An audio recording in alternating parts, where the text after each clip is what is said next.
Hi everyone. Buying your first home at 40 or more, it's never too late. If you found yourself thinking, I should have bought a home years ago, you're definitely not alone. Many single women over 40 tell me they feel like everyone else has already ticked that box. Maybe life took a different path than you expected. Perhaps there was a divorce, raising children on your own, caring for family, changing careers, or simply focusing on getting through life's challenges. Here's the good news. Buying your first home at 40 or even 50 is far more common than you might think. More importantly, it can still be one of the best financial decisions you ever make. The path might look a little different, but it isn't closed. Your timeline does not have to look like everyone else's. One of the biggest myths I hear is that if you have bought by your 30s, you've somehow missed your opportunity. That's simply not true. Life isn't a race, and property ownership doesn't come with an expiry date.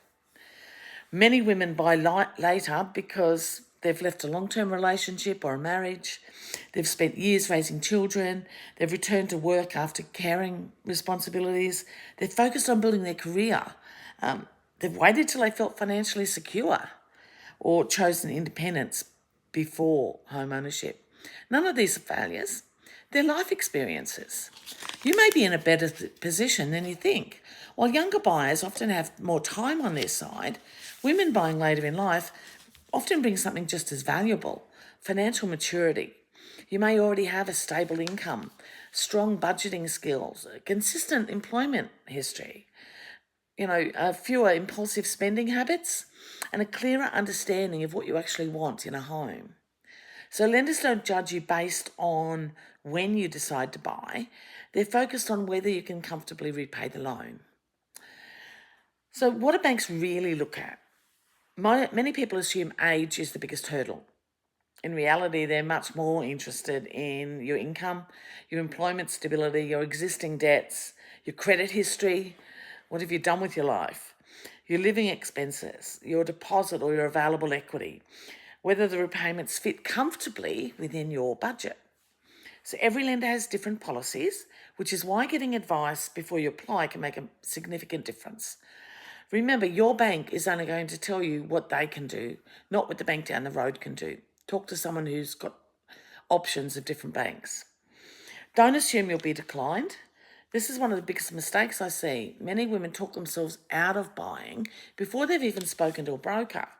I've met women who believed they needed a 20% deposit, only to discover they had other options. Others assumed that their income wasn't high enough. Some thought being single automatically meant they couldn't borrow enough. The reality? Until someone properly assesses your situation, you're only guessing. So buying on one income is definitely possible. Is it always easy? No. Is it impossible? No. The key is understanding your borrowing capacity and finding a property that fits comfortably within your budget. Sometimes it's your dream suburb. Maybe it's a neighbouring suburb that offers better value. Sometimes you only have to move 2 streets to get a better quality property at a price you can afford. Sometimes it's starting with a townhouse or a unit instead of a detached home.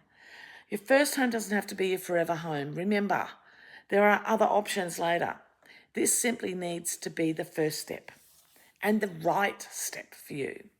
Don't compare your journey with others. Social media has a way of making it look like everyone bought their first home at 28 with the perfect partner and a huge deposit, and it was the perfect house. Real life isn't rarely that neat. Everyone's financial story is different. Your journey has included experiences that have shaped your resilience, your priorities, and your financial wisdom. These experiences matter. Small steps create big results. If buying a home feels overwhelming, don't focus on the entire journey. Focus on the next step. That might be finding out how much you can borrow, reviewing your budget, improving your credit position, growing your savings, understanding that government assistance that you can have access to, and creating a realistic 12-month plan. Once you know where you stand, the whole process becomes much less intimidating. You don't need to have everything figured out. One of the biggest misconceptions is that you should only speak to a broker when you're ready to buy. I actually think the best time is much earlier. A conversation today could help you understand what lenders are likely to look for, how much you might be able to borrow, what deposit you're going to need, and what improvements could strengthen your application. It may be you work 3 days a week now, maybe 4 days a week will give you a better income and help you get there faster. So whether buying now or in 6 to 12 months, figure out which is the best option for you. Having a plan replaces uncertainty with confidence. So, buying your home at over 40 isn't about catching up. It's about creating security, independence, and choice for your future. Whether you've been through a separation, spent years supporting your family, or simply taken a different path, your dream of owning a home is still worth pursuing. Your story isn't behind schedule. It's simply your story. And it might just be the perfect time to begin the next chapter. Are you ready to find out what's possible?